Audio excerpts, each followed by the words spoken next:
दूसरी बात, प्रधानमंत्री को आदत है झूठ बोलने की। इनके हाथ में तो एक बड़े वाला चरखा ले लो ना 12 रील का, और ये फेंकते रहे, जनता लपेटती रहेगी, लपेटते रहो। पूछिए। जिस तरीके से आपका गुस्सा मोदी सरकार के प्रति दिख रहा है, ठीक है, और आप अभी आपको मैं बीच में बिल्कुल रोकना चाहूंगा।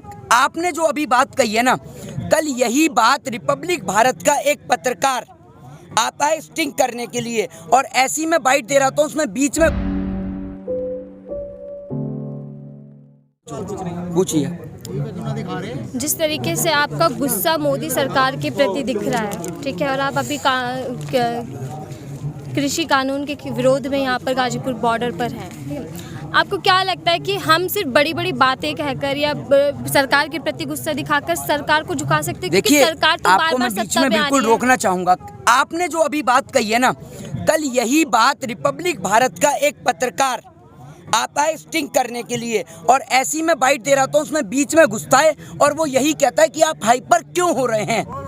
मैडम आप एक मिनट, मेरा सवाल इतना है, मैं आपका सवाल समझिए, मैं हाइपर क्यों ना हूँ। मेरे देश के 200 किसान जो शहीद हुए हैं, देश के एक नेता के अंदर इतना दम है, देश के किसी सेलिब्रिटी के अंदर, सेलिब्रिटी नहीं, ये एस वाले हैं, सेल वाले सेलिब्रिटी हैं, ये समझिए, एक नेता के अंदर, एक सेलिब्रिटी के अंदर दम है कि 200 किसानों के घर और परिवार की जिम्मेदारी ले सके। 200 तो बहुत दूर की बात है, इनकी औकात 2 किसान के घर की जिम्मेदारी लेने की नहीं है। अगर ये किसान की जिम्मेदारी लेते ना, तो देश में आज किसान आत्महत्या नहीं कर रहा होता। अगर 200 से ज़्यादा किसानों की शहादत हुई है, तो उसके जिम्मेदार सेंट्रल गवर्नमेंट है, केंद्र की सरकार है, नरेंद्र दामोदर दास मोदी जी उर्फ चाय बेचने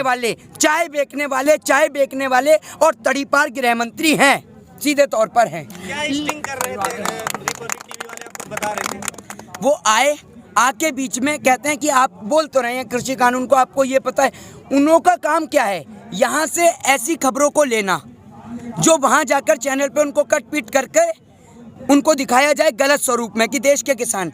अब आप एक बात मुझे बताइए, यहाँ के किसानों को आप जैसे पत्रकार, जो नेशनल मीडिया के पत्रकार हैं, उनकी तरह कोई सरकारी मदद तो दे नहीं रहा है, उनको कोई विदेश से फंडिंग तो आ नहीं रही। तो यहाँ लोग दिखा रहे हैं कि गाजीपुर बॉर्डर से किसान कम हो रहा है, सिंधु बॉर्डर से कम हो रहा है, टीकरी बॉर्डर से कम हो रहा है। ये अपने घर का काम नहीं करे, आप लोगों की तरह खाली है। प्रधानमंत्री मोदी तो बेचैन हो रहे हैं कि कब इंटरनेशनल फ्लाइट खुले और एक बार ट्रंप के घर में ही हो आऊँ, कब इंटरनेशनल फ्लाइट खुले और एक बार बिरयानी भी खाया हूँ। उन्हें बिरयानी का बहुत शौक है और झूले का भी, सावन के झूले बहुत झूलते हैं वो। और आप ये देखिए, टोपी पहनाने में माहिर है। ऐसा कोई सगा नहीं जिसे मोदी जी ने ठगा नहीं, बारी बारी सबको ठग रहे हैं, ये समझ रहे हैं। आज मेरा नंबर है तो कल आपका भी आएगा, लेकिन डायरी में नोट सबका नंबर है। अगर आज मेरे साथ गलत हो रहा है, आप आवाज़ नहीं उठाएंगी, तो कल अगर आपके साथ होगा तो हम भी कोई आवाज़ नहीं उठाएगा। पेट्रोल बड़ा सस्ता हो रहा है, 100 के पार चला गया है, क्या कहोगे? अरे ये तो शुरुआत है, अभी तो नरेंद्र मोदी जी बल्ला हाथ में उठाकर आप देखेंगे ना, अभी शतक का पूरा दिखाएंगे। अभी तो 100 ही हुआ है, कैसी बात कर रहे हैं आप। लोग करोड़ों रुपया महीने का कमा रहे हैं, तो 100 रुपये का तेल नहीं भरवा सकते क्या गाड़ी में? कैसी बात कर रहे हैं। ये दो इनके दो, मोदी जी और इनके दो, समझ रहे हैं। और डीजल 90 और पेट्रोल 100, ये इनकी टैगलाइन है। और अभी तो शुरुआत है, अभी तो सिलेंडर भी कोई ज़्यादा महंगा थोड़ी हुआ है। 800 के तो। अरे ज़्यादा कोई 800 रुपये क्या है, 770 800 रुपये क्या है। नरेंद्र मोदी जी के राज में लोग लाखों करोड़ों रुपए कमा रहे हैं। एक ऐसी वित्त मंत्री पकड़ कर लाए हैं, वो लहसुन प्याज नहीं खाती, और आप पेट्रोल और डीजल पे ही अटके पड़े हैं। उधर देखो चाइना हमला कर रहा है, उधर देखो पाकिस्तान हमला कर रहा है, और आप पेट्रोल और डीजल को पूछ रहे हैं। कैसी बात कर रहे हैं आप यार। हमले की बात कर रहे हैं, जी न्यूज़ कह रहा है दाढ़ी से डर गए मोदी जी की। अरे मोदी जी की दाढ़ी से तो सेंटा क्लॉज डर गया, उसका बिजनेस खा गए वो। तो फिर ये तो फिर भी चीन और पाकिस्तान है। अगर दाढ़ी से चीन और पाकिस्तान डरे तो 133 करोड़ जनता की सबकी दाढ़ी बढ़वा दो, सबसे ही डर जाएगा। फिर तो हम 2-4 देश पे कब्जा भी कर लेंगे। बाबा रामदेव जी बढ़ाते रहे। बाबा रामदेव, आप समझ नहीं रहे, दाढ़ी में भी कई क्वालिटियां हैं, समझ रहे हैं। जैसे गौमूत्र में है, व्हाट्सएप यूनिवर्सिटी वाले कहते हैं गौ का पहला मूत्र। पहला मूत्र क्या होता है भाई? ये पहला मूत्र क्या होता है? गाय ने डायरी रख रखी है कि ये पहला है दिन का, ये दूसरा है, ये चौथा है, ये पांचवा है और ये आखिरी है। क्या है पहला? तो ऐसी दाढ़ी में भी क्वालिटियां हैं।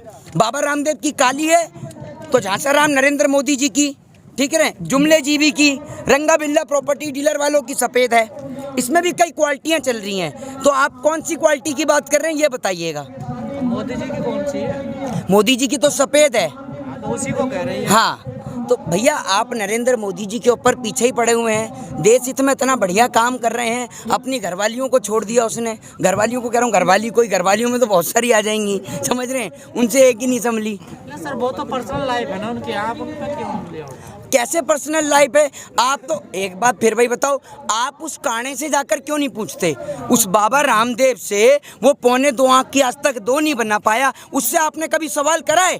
कि आप यूं करके चौपाल लगाकर यूं बैठ जाते हैं रजत शर्मा के शो में और वहां जाके पूछते हैं बच्चों से, बच्चों आपको 35 रुपये पेट्रोल चाहिए या आपको 90 रुपये पेट्रोल चाहिए?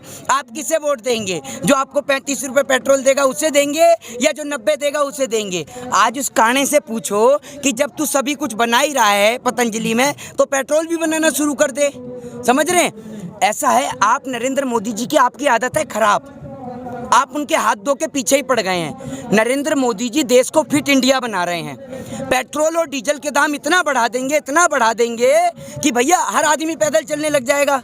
जब आदमी पैदल चलेगा तो स्वस्थ रहेगा, फिट रहेगा, और गाड़ी हाथ में लेके एक बंदा बैठेगा तो एक धक्का लगाएगा।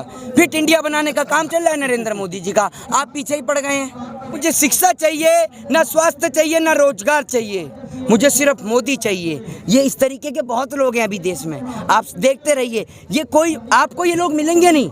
ये लोग पता है कौन है? ये लोग वो लोग हैं जो इनका कंप्यूटर ऑपरेट करते हैं, जिनको आप कहते हैं IT सेल। ये वो है, ये कोई आम आदमी नहीं है।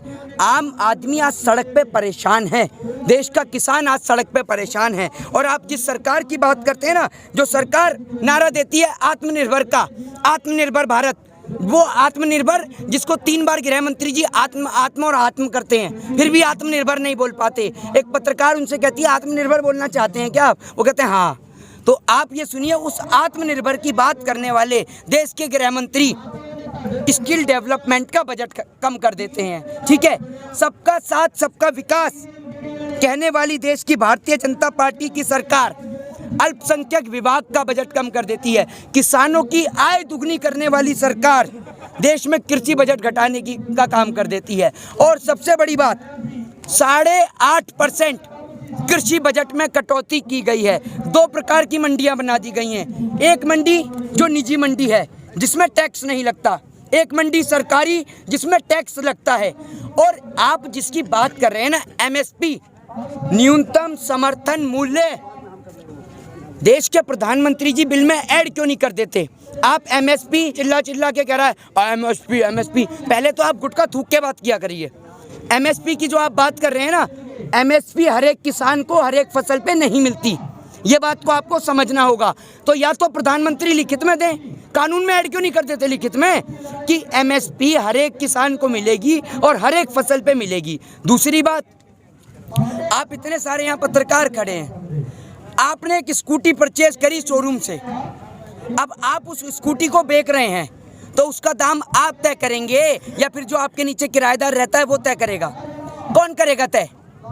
आप करेंगे ना स्कूटी का दाम तय। तो एक बात मुझे बताइए, किसान अपनी फसल का दाम खुद क्यों नहीं तय करता? बताइए ना, उसकी फसल का दाम करने वाले ये क्यों लोग आते हैं? और दूसरी बात, अगर आप प्राइवेटाइजेशन कर रहे हैं तो अगर सरकारी से बेहतर मिले, सरकार के दामों से ज़्यादा दामों पर अगर प्राइवेट कंपनियां किसानों की फसल को खरीदें, तभी तो किसान जो है अपनी फसल को सरकार के अलावा निजी उद्योगपतियों को देगा। दूसरी बात, दूसरा सबसे बड़ा प्रश्न जो देश की सरकार, जो लोगों से नहीं पता, लोगों को, और प्रधानमंत्री भी नहीं जानते होंगे क्योंकि उनकी 8वीं की डिग्री का पता नहीं है, 8वीं की डिग्री नहीं दिखा रहे। स्मृति ईरानी आजकल खाना नहीं खा रही है क्या? खाना नहीं खा रही है? क्यों, वजन कम हो गया उनका?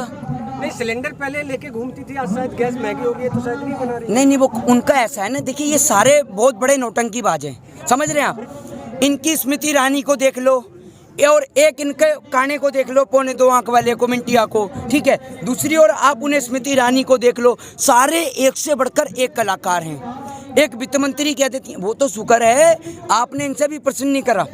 योगी महाराज से मत पूछ लीजिएगा, वरना वो क्या करेगा, वो पेट्रोल का भी नाम बदल सकता है, पेट्रोल और डीजल का नाम बदल देगा देश में, लो जी हो गया सस्ता। उसको यही काम करना आता है। आपने देश की अर्थव्यवस्था की ऐसी कमर तोड़ी है कि अर्थव्यवस्था आज भी झुक के चल रही है। सभी देशों के अंदर पेट्रोल सस्ते दाम पर बिक रहा है, तो भारत देश में क्यों महंगे दाम पर बिक रहा है?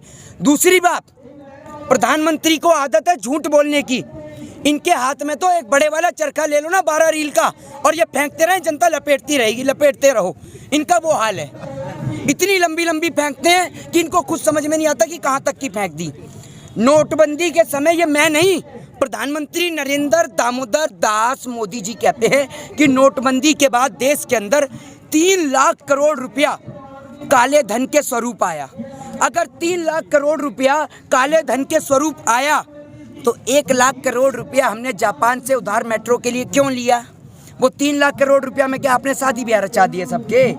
ये बताइए ना, कहाँ गया वो सारा पैसा? FDI आया वो तो है, FD करा दी क्या सारे नेताओं की और मंत्रियों की? बताइए ना आप मुझे, कहाँ गया वो 3 लाख करोड़ रुपया? बताइए, अब आपने निजीकरण की बात करी है, अभी सरकार पिछले साल भी लाई और लेटर एंट्री कर रही है, उसको कैसे देख रहे हैं? आप अगर निजीकरण की बात करते हैं ना, प्राइवेटाइजेशन को एक उदाहरण के तौर पर आप नहीं, पूरा देश समझ सकता है। आपके घर के सामने एक पार्क है सरकारी, उस सरकारी पार्क में आप भी जाएंगे और मैं भी जाऊंगा और एक गरीब आदमी भी जाएगा, लेकिन जब उस पार्क का प्राइवेटाइजेशन कर दिया जाएगा तो उस पार्क को अगर कोई व्यक्ति विशेष खरीद लेगा तो वो उस पार्क में सिर्फ उसे ही जाने देगा जिसकी उसको मर्जी होगी, समझ रहे हैं? वो सभी आदमियों को नहीं जाने देगा। कैसे देख रहे हैं लेटर एंट्री को, कैसे देख रहे हैं? अरे भैया, इन्हों का क्या है, आप लेटर एंट्री की बात कर रहे हैं, देश में वो ही रहेंगे। आप भी बाहर चले जाइए, बाहर का पासपोर्ट वीजा बनवा लीजिए, मेरे को तो बाहर, हमें तो जेल में डाल देंगे। हम जैसे लोगों को तो जेल में बंद करने की तैयारी में है नरेंद्र मोदी जी। आप ये देख लीजिए, जो देश में मोदी जी के खिलाफ है, समझ लो आप वो देश में ही नहीं रहेगा।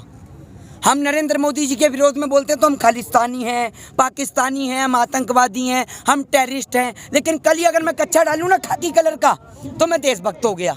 अभी समझ लीजिए फिक्र क्यों है, इतना बढ़ गया दाम 50 रुपए गैस सिलेंडर का और तमाम चीजें, पेट्रोल डीजल, लोग बेफिक्र हैं। कब कितना और बढ़ जाएगा कि लोग जागेंगे इसमें? लोग बेफिक्र, आप फिर वही बात, अगर आप निक्कर वालों से पूछोगे तो बेफिक्र ही बताएंगे वो आपको।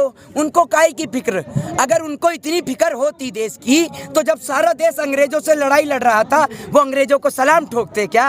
उन्हें फिक्र है देश की, लगता है आपको? उन्हें फिक्र इस बात की है कि वित्त मंत्री लहसुन प्याज नहीं खाती तो उसके खाने में कोई लहसुन प्याज ना दे दे, समझ रहे हैं? एक आपको एक बात बता दूं, एक दिन छत्तीसगढ़, क्योंकि हमारे देश के लोगों को भूल जाने की आदत है, हमारे देश में एक बार एक बिग बॉस के सामने छत्तीसगढ़ के कार्यक्रम में एक बंदे ने चश्मा लगा लिया था। याद होगा आप सबको, उस पुलिस ऑफिसर्स को, उस IAS ऑफिसर को सस्पेंड कर दिया गया था, उसको ड्यूटी से हटा दिया गया था। तो प्रधानमंत्री मोदी जी के सामने जब आप चश्मा नहीं लगा सकते तो सोच लीजिए उनके आगे बोलने वाले की क्या हालत होगी। वो तो प्रोटोकॉल आप के खिलाफ था ना, वो तो प्रोटोकॉल के खिलाफ था ना। प्रोटोकॉल के खिलाफ कैसे? चश्मा प्रोटोकॉल? अरे सुनिए, वो IAS ऑफिसर, सुनिए, एग्जाम क्लियर करके बनाए, आपकी तरह नहीं कि मैं सड़क पे निकला, नाली में गैस बननी थी, वहीं पाइप लगाया और चाय बनानी शुरू कर दी। वो खबरों में बने रहने के लिए फोरम 4 को सब्सक्राइब करें और नोटिफिकेशन पाने के लिए बेल आइकन दबाएं।